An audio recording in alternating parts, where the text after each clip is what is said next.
Hello guys, यहाँ हम steno for all YouTube channel के माध्यम से आपको हिंदी आशुलिपि और इंग्लिश स्टेनो की क्लास उपलब्ध कराते आ रहे हैं। यह हमारा 160 शब्द प्रति मिनट की गति पर डिक्टेशन पोर्शन है, जिसके लिए जो पार्लियामेंट्री रिपोर्टर पद के लिए छात्र छात्राएं तैयारी कर रहे हैं, उनके लिए बहुत कारगर साबित होगा। सभी तैयार रहें। रेडी।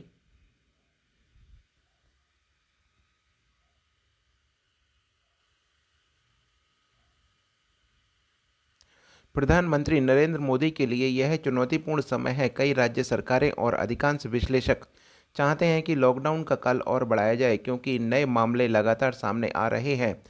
अब तो इन इलाकों में भी संक्रमण फैलने लगा है जो कोरोना से बचे हुए थे।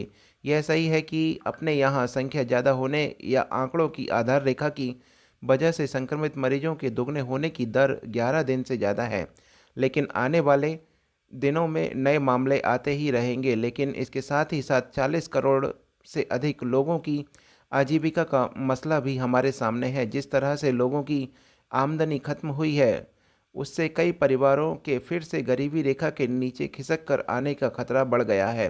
भारतीय अर्थव्यवस्था का लगभग 65% हिस्सा असंगठित क्षेत्र का है। उस पर से मुश्किल यह है कि 90% से अधिक श्रम बल अस्थायी है, जिसके पास सीमित कल्याणकारी अधिकार हैं। यदि जन धन योजना, नकदी हस्तांतरण जिससे नगद किसान, ग्रामीण कामगार, गरीब पेंशन भोगी, निर्माण कार्य करने वाले मजदूर, गरीब विधवा जैसे 65 करोड़ आबादी लाभान्वित हुई है, और आयुष्मान भारत देश की 40% जनसंख्या को 5 लाख रुपए तक का मुफ्त चिकित्सा बीमा जैसे कार्यक्रम नहीं चलाए गए होते, तो भारत आज एक भयावह स्थिति का सामना कर रहा होता। चूँकि हमारे यहाँ यूनिवर्सल बेसिक इनकम, न्यूनतम मासिक आय या बेरोजगारी लाभ जैसी व्यवस्था नहीं है, इसीलिए कमज़ोर आर्थिक स्थिति वाली आबादी की आमदनी जल्द सुनिश्चित करनी होगी, और उसके लिए अर्थव्यवस्था को फिर से गति देना बहुत आवश्यक है। प्रधानमंत्री के सामने अब एक बड़ा सवाल यह है कि लाखों भारतीयों के जीवन को खतरे में डाले बिना लॉकडाउन को कैसे खोला जाए। मेरे सह लेखक मॉरिस कुगलर ने अमेरिका के लिए 6 विकल्प तैयार किए हैं। हम चाहें तो इन्हें भारत में भी लागू कर सकते हैं। इस महामारी को नियंत्रित करने के लिए सबसे सुरक्षित तरीका यह है कि टीका विकसित होने तक लॉकडाउन को जारी रखा जाए और फिर उसका टीका लगाकर सुरक्षित कर दिया जाए। दूसरा, लॉकडाउन से छूट धीरे धीरे दी जाए जब तक महामारी की वक्र रेखा समतल स्थिति में आएगी। इसके स्वस्थ और आर्थिक व्यापार संतुलन दोनों मध्यम श्रेणी में आ जाएंगे। तीसरा विकल्प दूसरे से ज़्यादा कठोर है, जिसमें अधिक से अधिक लॉकडाउन खोलने की बात तो है, लेकिन यदि संक्रमण की दर बढ़ती है तो फिर से पूर्ण बंदी हो जाएगी। चौथा विकल्प है एंटीबॉडी टेस्ट किए जाएं। इसमें जो संक्रमित ना पाए जाएं उन्हें लॉकडाउन से आज़ाद कर दिया जाए। पाँचवें विकल्प के तहत हर 2 हफ्ते में पूरी आबादी की एक बार जांच करने की बात कही गई है। छठा विकल्प है संक्रमित मरीजों के संपर्क में आए लोगों का पता लगाना और जहां कहीं भी मामले सामने आए वहां व्यापक तौर पर जांच करना। भारत के लिहाज से बात करें तो पहला विकल्प हम नहीं अपना सकते, क्योंकि टीका बनाने में लंबा वक्त लग सकता है। इसी तरह आर्थिक व व्यवस्थागत वजहों को पर्याप्त संख्या में जांच किट न होने के कारण हम चौथे और पांचवें विकल्पों की ओर भी नहीं बढ़ सकते। तीसरे विकल्प के साथ दिक्कत यह है कि इसमें स्वास्थ्य लागत बेशक दूसरे विकल्प से कम आएगी, लेकिन आर्थिक सुधार कहीं अधिक संदिग्ध हो और लंबा होगा। लिहाजा भारत के लिए एकमात्र व्यावहारिक रास्ता थोड़ा बहुत संशोधन करते हुए दूसरे विकल्प के साथ साथ छोटे विकल्प को अपनाना हो सकता है। इस संशोधन यह है कि लॉकडाउन को व्यापक पैमाने पर खोला जाए, लेकिन तमाम सुरक्षा उपायों उपायों में किसी तरह की कोताही न बरती जाए। चूंकि बच्चे और बुजुर्ग इस वायरस के प्रति सबसे ज़्यादा संवेदनशील हैं, इसीलिए इन आयु समूहों को घरों में रहने का विकल्प भी हो सकता है। हालांकि भारत में यह संभव नहीं है, इसीलिए भौगोलिक रूप से इसका निर्माण करना सही तरीका हो सकता है। हॉटस्पॉट इलाकों की पहचान के साथ यह काम पहले से शुरू हो भी चुका है। इस तरह यदि कहीं कोविड-19 का संक्रमण मरीज पाया जाता है तो बड़े पैमाने पर आम लोगों की जांच करने के साथ साथ संक्रमित मरीज के संपर्क में आए लोगों की पहचान भी आवश्यक है। हॉटस्पॉट की अपनी सीमाएं हैं और हमें उन लोगों की पहचान करनी चाहिए जो वायरस के वाहक हैं। इसीलिए आरोग्य सेतु ऐप का इस्तेमाल और पर्याप्त संख्या में जांच किट, व्यक्तिगत सुरक्षा उपकरण पीपीई और वेंटिलेटर स्थानीय कंपनियों से भी की गई खरीद तेज करनी चाहिए। वैसे संक्रमित मरीज के संपर्क में आए लोगों की खोज आसान काम नहीं है कि सिंगापुर भी ऐसी 20% लोगों को खोजने में विफल रहा है, मगर भारत के पास कोई दूसरा उपाय भी नहीं है। हालांकि लॉकडाउन से भारत का बाहर निकलना अभी तभी सार्थक होगा जब सरकार और रिजर्व बैंक असाधारण और गैर परंपरागत नीतियों के साथ आगे बढ़ेंगे। भारत को राजकोषीय घाटे की चिंता नहीं करनी चाहिए, बल्कि कृषि और उद्योगों में संरचनात्मक सुधार को तेज करना चाहिए, जैसे कृषि क्षेत्र के तहत बाजार को खोलने के वायदा, कारोबार को बढ़ाना, जबकि उद्योग जगत के लिहाज से भूमि अधिग्रहण को आसान बनाना, नियुक्ति को प्रोत्साहित करना, कर प्रणाली को आसान बनाना आदि।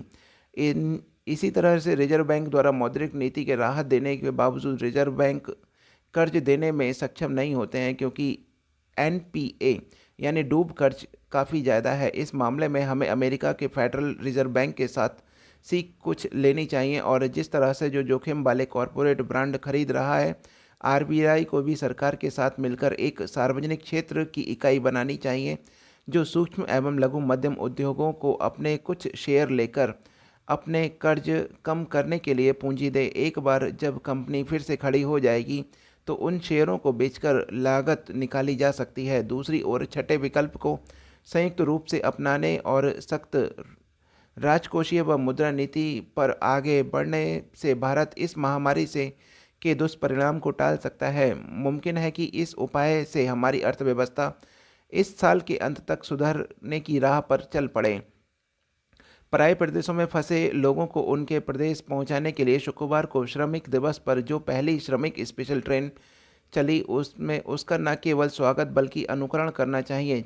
करीब 40 दिन के लॉकडाउन के उपरांत देश को फिर जोड़ने वाली जो ट्रेन तेलंगाना के लिंगमपल्ली से झारखंड के हटिया के लिए रवाना हुई, वह देश के लिए किसी खुशखबरी से कम नहीं है। अब केरल से उड़ीसा और महाराष्ट्र से बिहार, उत्तर प्रदेश के लिए ट्रेनों का जरूरी सिलसिला चल पड़ेगा। महाराष्ट्र के मुख्यमंत्री उद्धव ठाकरे सहित कम से कम 4 राज्यों के मुख्यमंत्री विशेष रेल की मांग करते आ रहे हैं। केंद्र सरकार और रेलवे अब बहुत नियोजित तरीके से विशेष रेल चलाने की नीति पर चल पड़ी है।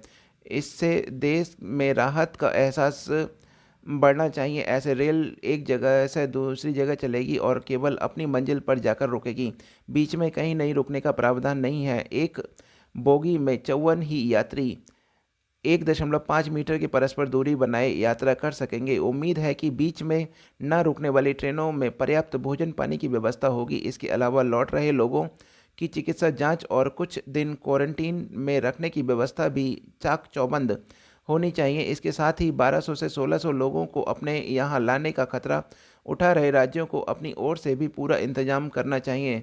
विशेष रूप से बिहार और उत्तर प्रदेश जैसे जनबहुल राज्यों में करीब 45 लाख लोगों के लौटकर आने का अनुमान है। अतः इतनी बड़ी संख्या में लोगों को सुरक्षित रखना और उनके यथोचित जांच करना एक बड़ा काम होगा। उन्हीं राज्य सरकारों को यह जोखिम लेना चाहिए जिनके पास पूरे संसाधन और इंतज़ाम है। केंद्र सरकार ने अगर इस घर वापसी योजना को मंजूरी दी तो उसकी भी जिम्मेदारी बनती है कि वह ज़रूरतमंद राज्यों की मदद करे और किसी भी संदिग्ध को यात्रा से रोका जाए। जो राज्य सक्षम नहीं है उन्हें खुद के खतरे में नहीं डालना चाहिए और जो राज्य सक्षम है उन्हें अपने यहाँ के श्रमिकों को जाने नहीं देना चाहिए। फंसे हुए पर्यटक, तीर्थयात्री, मजदूर, छात्र इत्यादि अब लौटने लगे हैं। तब सरकारों और विशेष रूप से रेलवे को अपनी नीतियां स्पष्ट रखनी होंगी। कहाँ से कहाँ के लिए किस परिस्थिति में ट्रेन चलाना है, यह संदेश लोगों के बीच नहीं जाना चाहिए कि तेलंगाना से झारखंड के लिए यह ट्रेन तभी चलाई गई जब वहाँ मजदूरों का विरोध प्रदर्शन हुआ था। पराए प्रदेशों में से आए मजदूरों की आबादी रखने वाली सरकारों के लिए यह बहुत ही सावधानी और समझदारी का समय है, क्योंकि कुछ मजदूरों के लौटने के से बाकी मजदूरों में भी बेचैनी बढ़ेगी। अतः घर लौटने की नीति बहुत पारदर्शिता और न्यायपूर्ण होनी चाहिए। फंसे हुए लोगों के बीच विशेष रेल को लेकर किसी प्रकार के असंतोष नहीं होना चाहिए। वापसी का यह अभियान बहुत बड़ा है। ऐसे लोगों की पूरी जानकारी रखनी चाहिए, जिससे उनकी पूरी जांच करना और उन्हें अपने अपने घर तक फिजिकल डिस्टेंसिंग रखते हुए सुरक्षित पहुंचाना। यह केवल राज्य सरकारों, अधिकारियों और चिकित्सा समाज के लिए ही परीक्षा की घड़ी नहीं है। यह हमारे नागरिकों के लिए भी अपने कर्तव्य निभाने और सरकार की पहल की लाज रखने का समय है। भारत जैसे देश में दूध फेंका जाना बहुत चिंताजनक है। सरकार को दुग्ध उत्पादन की सुध लेनी चाहिए। भारत हर महीने करीब 50 लाख करोड़ लीटर दूध उत्पादन करता है। इसमें से 20 करोड़ लीटर दूध किसान अपने इस्तेमाल के लिए खुद अपने पास रखते हैं, जबकि 10 करोड़ लीटर दूध विभिन्न सहकारी समितियों के माध्यम से बेचा जाता है। शेष 20 करोड़ लीटर दूध को किसान सीधे गली मोहल्ले, चाय की दुकान, होटल, मिठाई बनाने वालों को बेचता है। उसमें अपनी रोज़मर्रा की घरेलू खर्चे निकालता है। यह किसी से छुपा नहीं है कि कोरोना महामारी के कारण ग्राहकों तक दूध। यह हमारा 10 मिनट का डिक्टेशन समाप्त हुआ है। सभी इसका लिप्यांतरण करेंगे।